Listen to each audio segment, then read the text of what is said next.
this corner, one of the most pitiless landscapes in the world, the arid Australian outback. In this corner, one of the most resilient survivors in the world, the red kangaroo. With skills shaped by millions of years of evolution, this time it's brought a knockout punch, a devastating drought. As thousands succumb to dehydration and starvation, one remarkable kangaroo may be on the ropes. Can he make it through hell on earth? Or is this one fight even the red kangaroo can't win?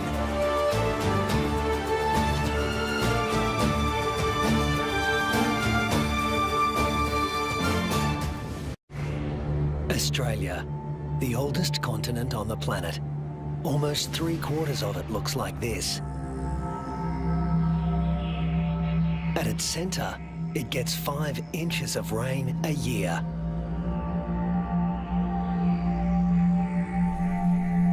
The mercury can hit 110 degrees Fahrenheit. But the hardest part for those who live here is the climate's unpredictable personality. This is a place where there are no true seasons,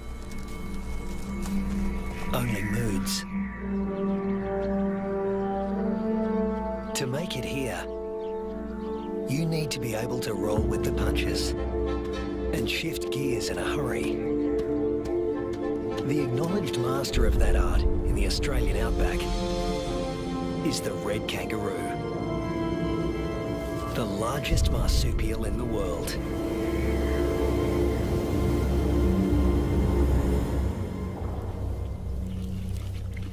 This female is pregnant.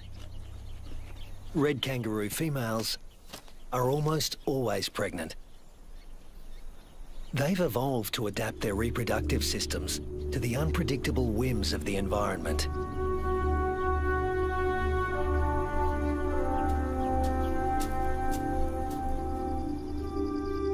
At any given moment, a female can have 3 offspring to care for, each at a different stage of development.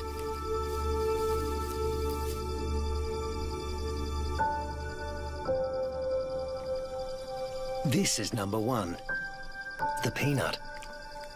After 33 days developing in the womb, the newborn emerges as a blind, hairless, pink creature, roughly the size of a peanut.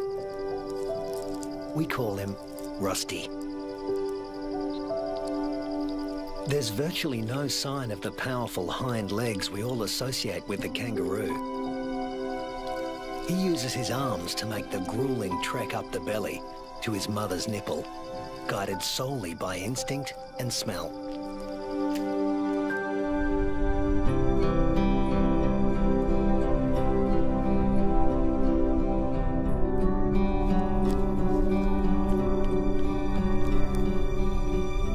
Almost immediately, the female goes into heat again, releasing hormones that stimulate ovulation.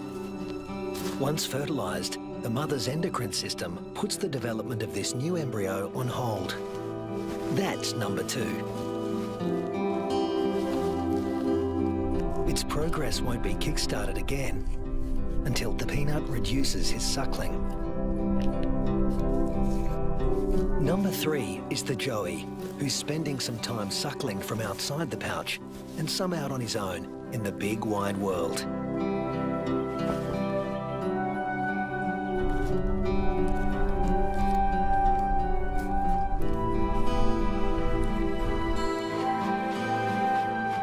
The female is a living assembly line of young at various stages of development. But when times are hard, the system has to be ruthless. She will cut off nutrition to the peanut in her pouch, and when it dies, she'll restart the embryo's development to take his place.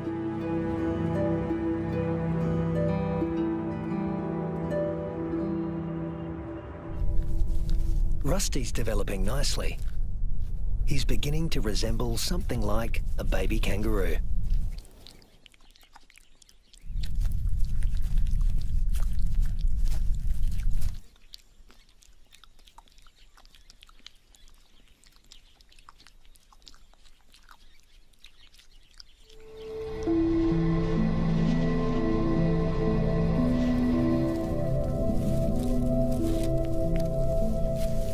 3 months old, he can hear all the sounds of the world he'll soon be inhabiting. It's all so unfamiliar. It's not surprising he'd prefer to stay in the pouch for just a while longer.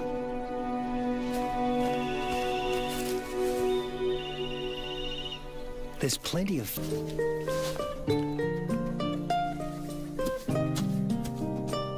But Rusty's not the only one in the neighbourhood with a serious set of legs.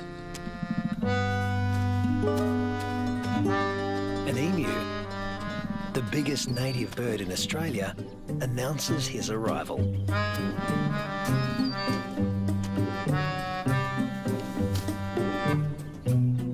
His skirt of feathers absorbs 80% of solar radiation, leaving the skin underneath cool. And this dad needs a cool head.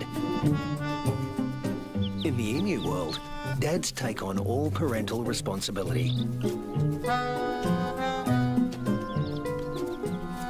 The chicks will be under his wing for 18 months.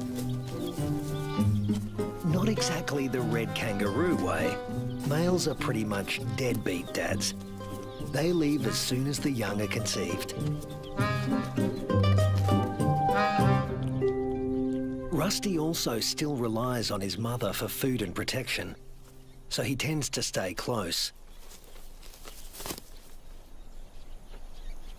But apparently he's also got an independent streak. Maybe there's even more fun out there. Soon he leaves the rest of the mob and is in uncharted territory. Not a good place for a baby kangaroo to be.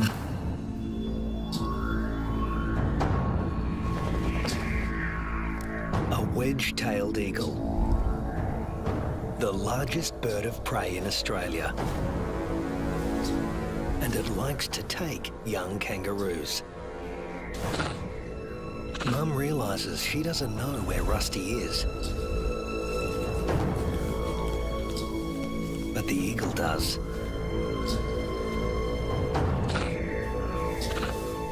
Rusty's big ears and instincts tell him something's not right, but he's too young and inexperienced to know what it is.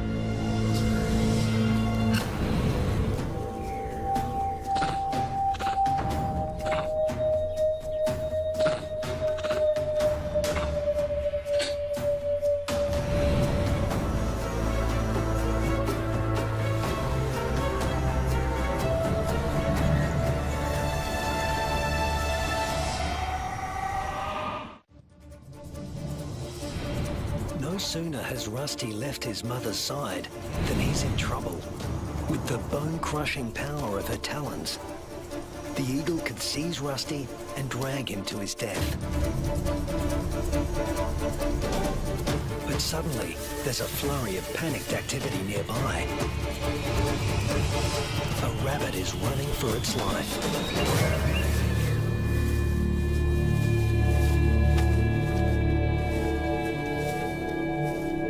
Luckily for Rusty, there was easier prey to be had. This time,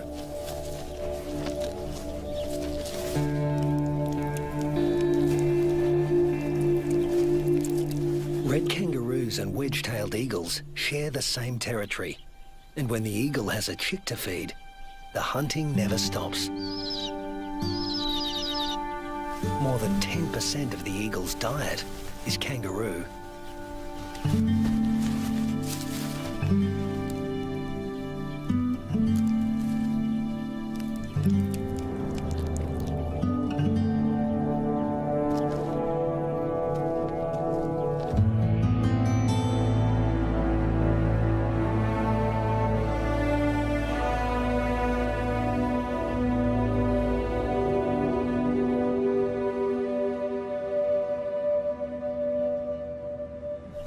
Rusty is now 8 months old and a full-fledged joey, a juvenile that spends all his time outside the pouch. In a few months, he won't have Mum's milk to rely on anymore.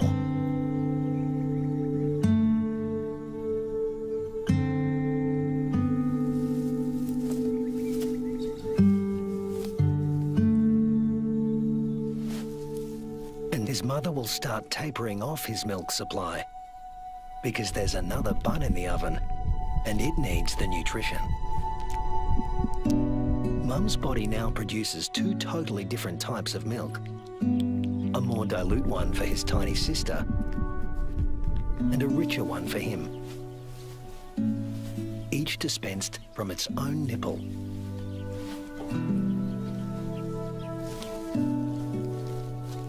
But males like Rusty are about 10% larger at weaning than the average female and are heavy drinkers.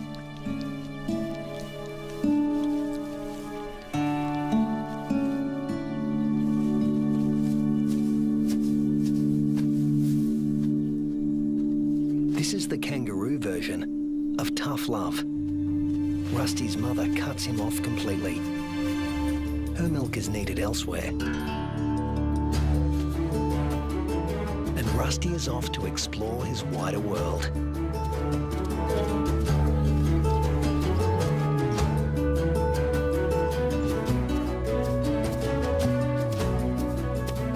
Before long, he happens on another group of kangaroos.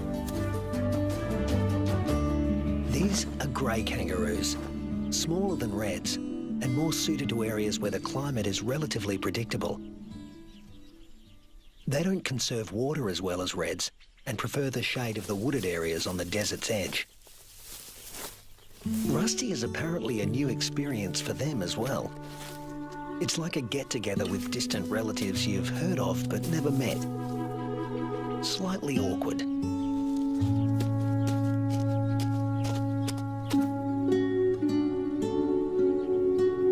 And here comes another branch of the family, wallaroos. Marsupials somewhere between red kangaroos and wallabies in size, who frequent the rocky outcrops looking for shade and water. If you live in a desert, water is a treasure, and its presence is never guaranteed. With no true seasons in this part of Australia, the only certainty is unpredictability. A waterhole is a gift from the heavens for many creatures. Emus, reds and wallaroos all gather to drink. But the relentless sun is turning the mud around the waterhole into clay, laying traps for the unwary. Rusty is not driven by the same intense thirst as his grey cousins. Reds have a kind of super kidney, which concentrates their urine, so they hold on to more water. While the greys have to drink more regularly. Their thirst sometimes drives them to unwise decisions.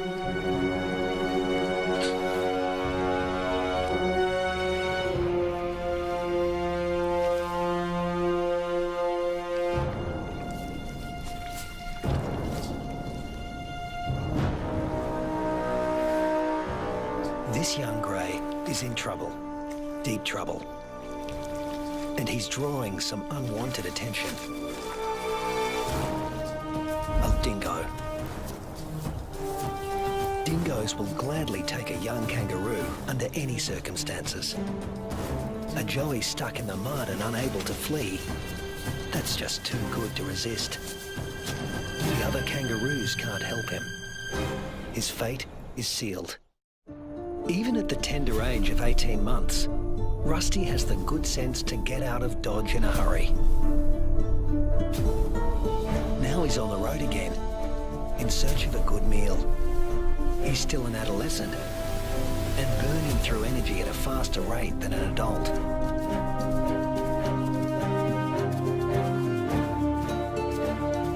Kangaroo mobs can number in the hundreds, but this one is relatively small.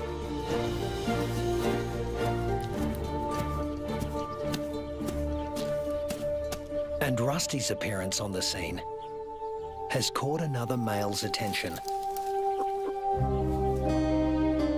They're around the same size and the same age, perfect sparring buddies. Game on. But this isn't a life or death battle.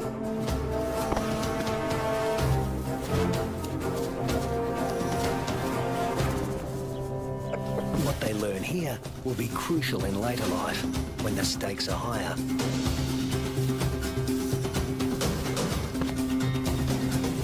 Long arms for wrestling win fights, and females want winners.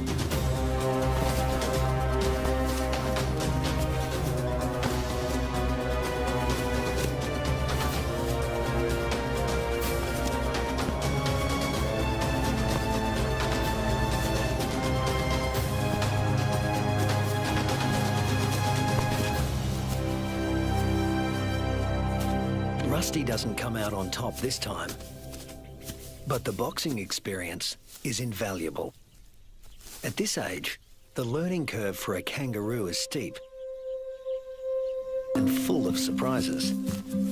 A sudden rustle in the dry grass spooks the gang he's hanging out with.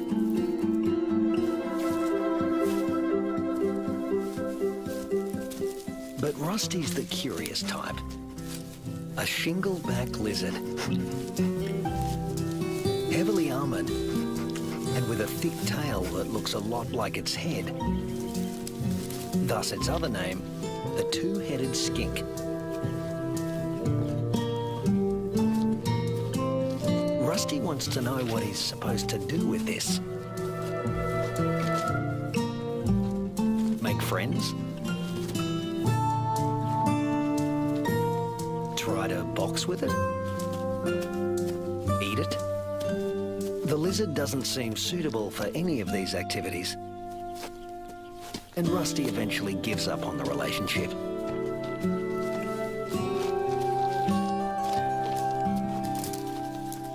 This part of the Central Australian outback has been hot and dry for weeks. The plants have been picked clean. When food sources dry up like this, red kangaroos are superbly adapted to survive. Still, even they can't live without water. But something is happening 100 miles away.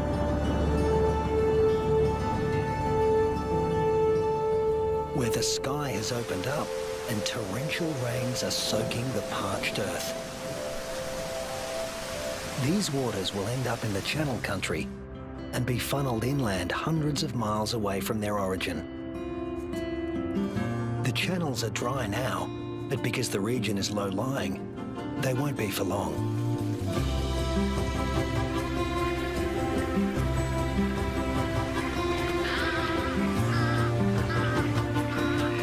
And what was once an arid wasteland begins to revive.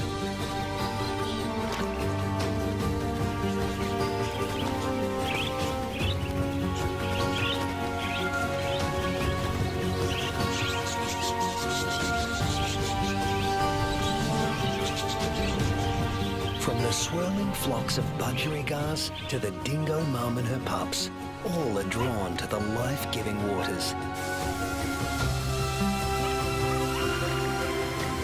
The young eagle flexes its new feathers. And a young kangaroo celebrates in her own playful way.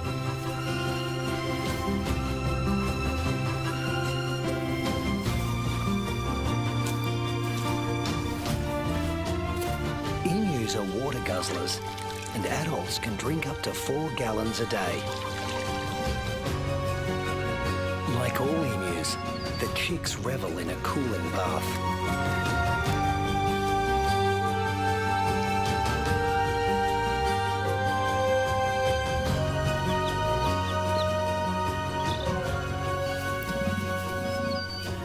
There are some 500,000 emus roaming around the outback, browsing on fruits and seeds. And what's good for the emus is also good for the rest of the ecosystem.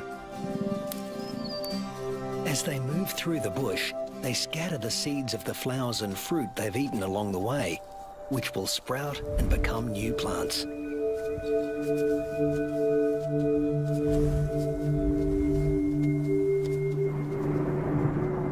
The weeks turn into months. Rusty Red kangaroos are built to get where they want to go. Unfortunately, sometimes, especially when they're inexperienced, they get someplace they really don't want to be.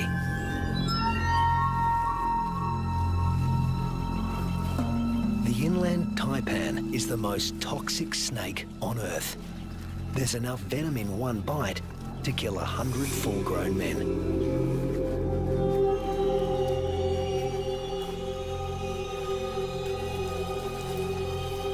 And it specialises in killing mammals. The Australian desert is the kingdom of the reptiles, but kangaroos know too well to leave all snakes alone.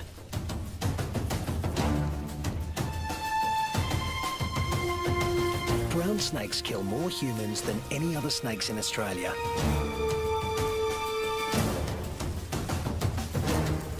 But it's not the biggest reptile in the neighbourhood.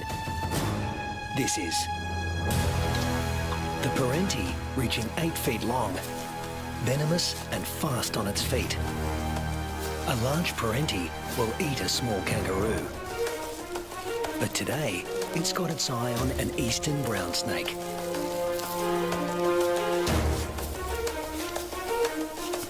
The forked tongue of the Parenti follows the brown snake's chemical scent trail and leads him to an abandoned burrow.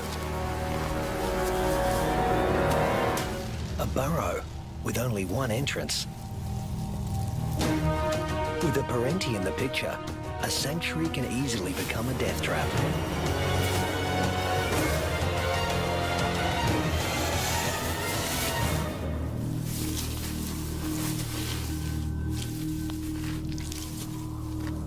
The body of one fearsome reptile disappears into the body of another.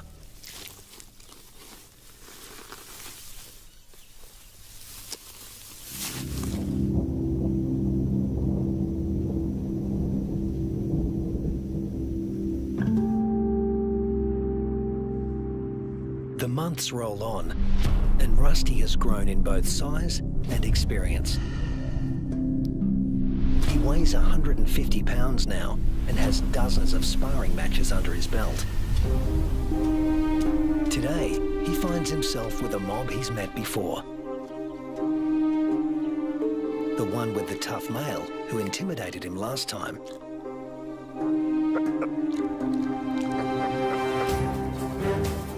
But that was 5 years ago, and Rusty's not running away this time. Each tries to attack his rival's head. Each instinctively keeps his own head back out of range. Although highly ritualized, fights between dominant males can mean a future as king or a loner, depending on the outcome. Testicles can be retracted. Don't want those damaged. Rusty, with the darker fur, is putting up a good fight, but the alpha male is more experienced.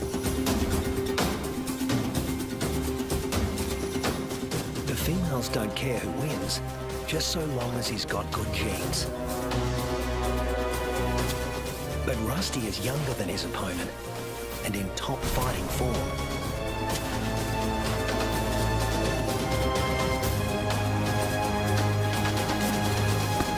Finally, the king goes down. Now the mob is paying attention.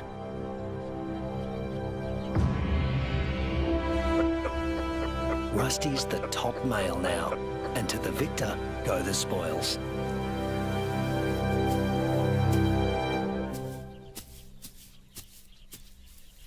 His first choice is this female, though he needs to give her urine the sniff test to make sure she's ovulating.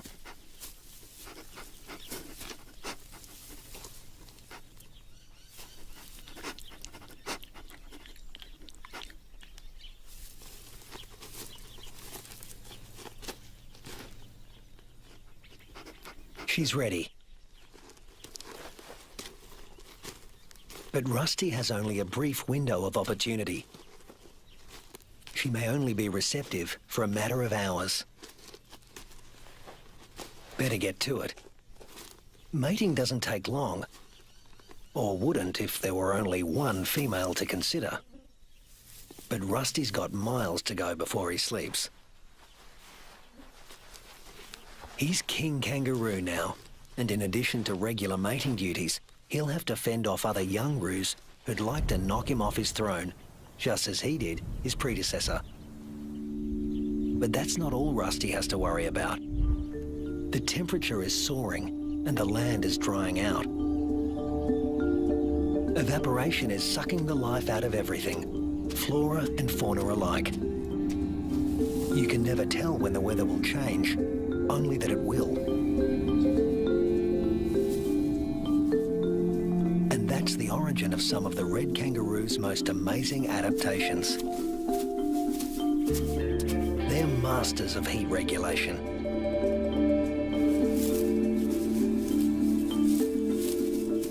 The fur on their backs reflects about 30% of incoming heat and keeps their skin cool, the blue parts of this thermal footage.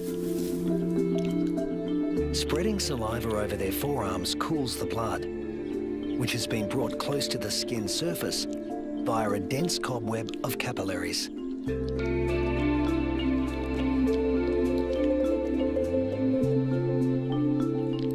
With temperatures simmering above 100 degrees for over a week, a third of the males have already become infertile.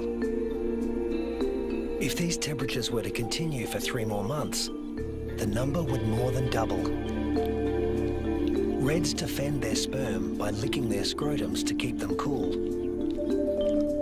And in contrast to their battle strategy of retracting the scrotum, males let their testicles hang way down below their overheated trunks, keeping them about 7 degrees cooler than at their cores. The sand, even a few inches down, is cooler than at the surface. Red kangaroos dig until they reach cooler soil, and then,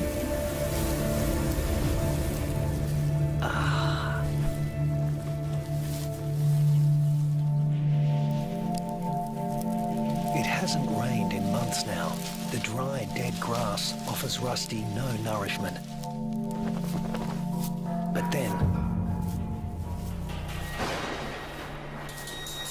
unfortunately, these are dry electrical storms.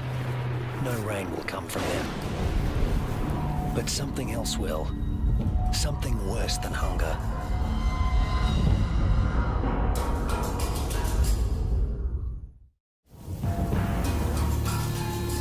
Lightning has ignited the dry grass of the outback.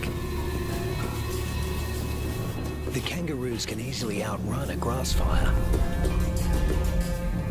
Almost 10% of arid Australia can burn like this in a single year. In a matter of hours, the fire consumes what little forage there is. Rusty has to move on. But there's really nowhere to go. Not this time. Parts of desert Australia are in the grip of a once-in-a-century drought, while heat waves smash temperature records.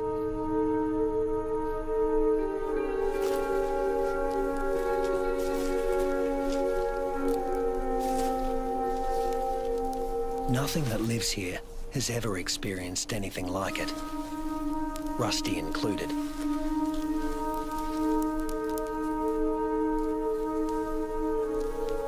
Some are suffering from severe malnutrition and dehydration. But if anyone can survive this, it's a red kangaroo. Human bodies are about 60% water. Rusty's is over 70%. Even in a heat wave like this, he can survive levels of dehydration that would kill most humans.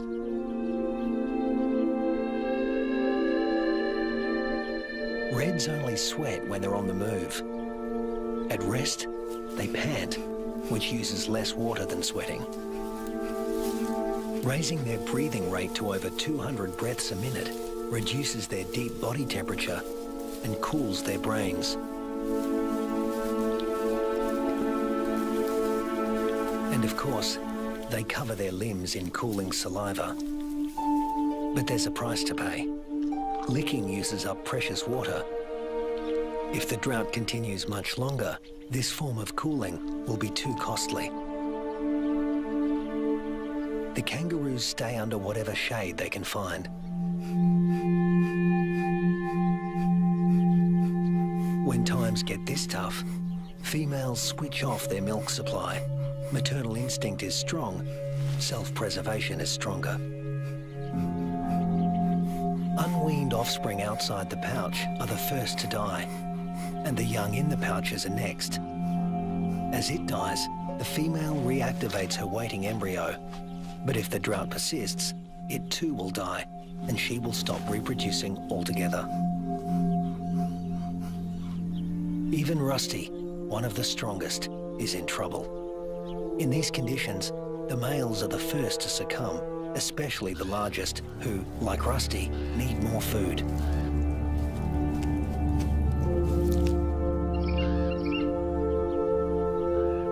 The demise of the red kangaroos is the wedge-tailed eagle's bounty.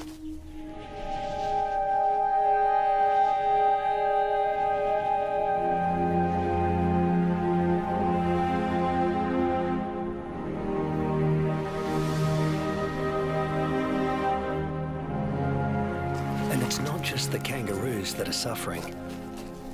The drought is taking its toll everywhere. Predators turn on each other to protect a tiny piece of rancid meat.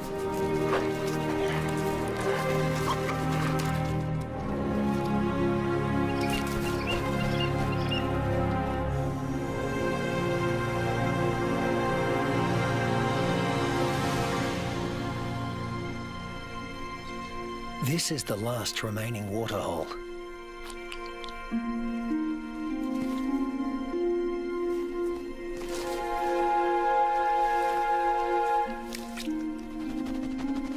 It's stagnant and salty. Ordinarily, the animals would never drink this water.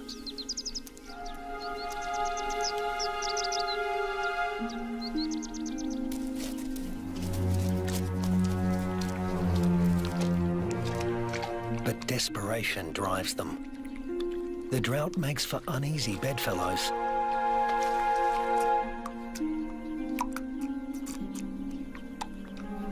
This is a sign of things to come. Heat waves in Australia are becoming hotter and more frequent.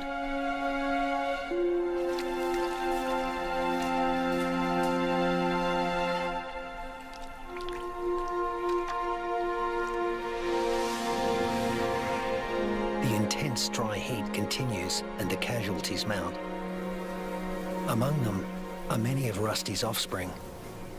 In some parts of these desolate lands, drought can kill 8 out of every 10 kangaroos.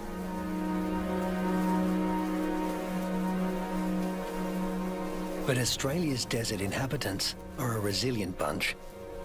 After all, these may have been the hottest temperatures for the last 100 years. But these species have successfully weathered the climate for tens of thousands of years.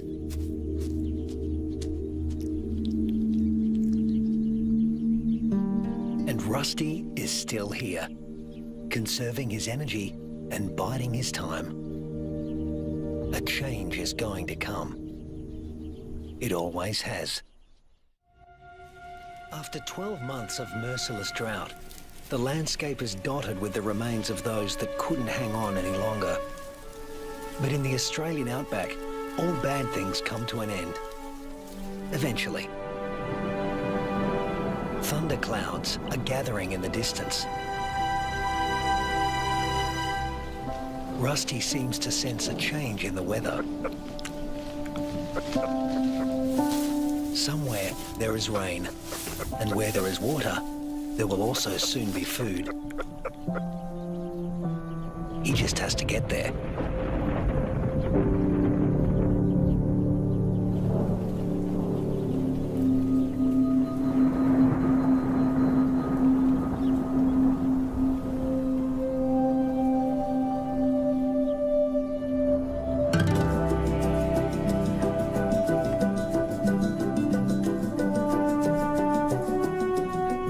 With what remains of his ebbing strength, Rusty heads in the direction of a storm.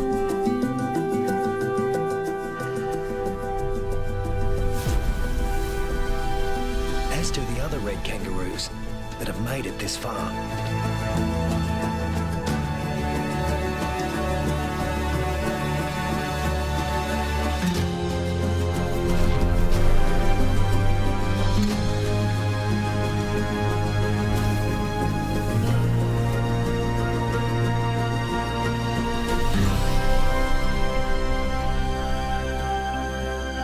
When Rusty reaches the area watered by the storms, he finds a world restored by rain.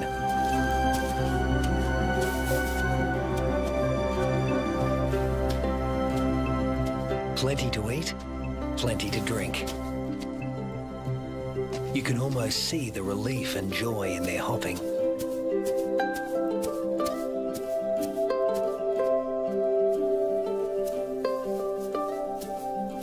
They will stay here and take in the nourishment. In only a few weeks, males and females will have their health restored, and soon they'll be ready to reproduce once again.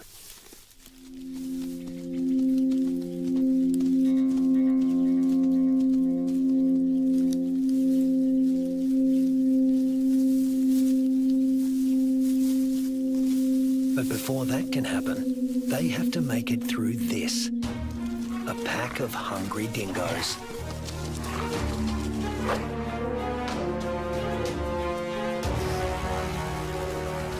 Hunting in a pack more than doubles a dingo's success rate. Normally, they'd go for the weakest kangaroos in the group. But a pack of this size can take down something bigger. Something like Rusty.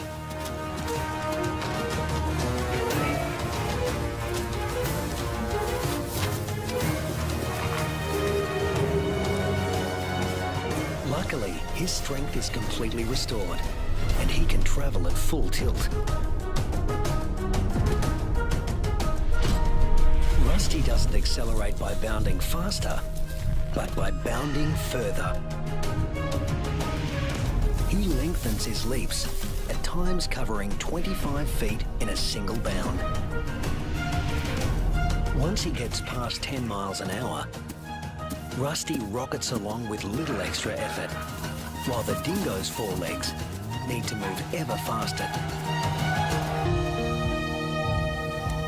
Now hitting 25 miles an hour, Rusty's only using about half of the energy the dogs are putting in. They have no chance of catching him.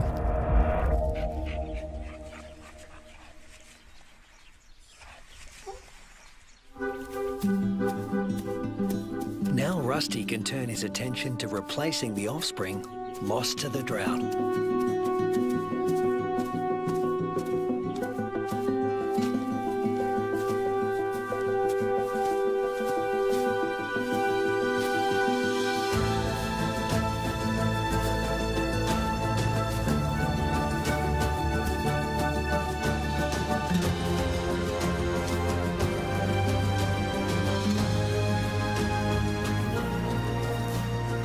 At 200 pounds, powerful, and in the prime of life, there's no question that he's the dominant male of this gang.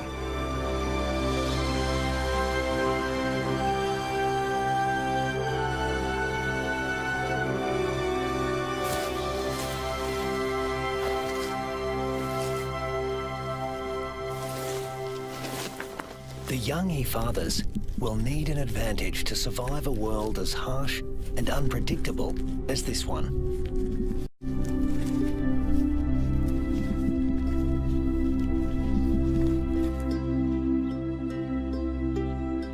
What greater advantage could there be than to begin life as the progeny of the undisputed king of the red kangaroo mob?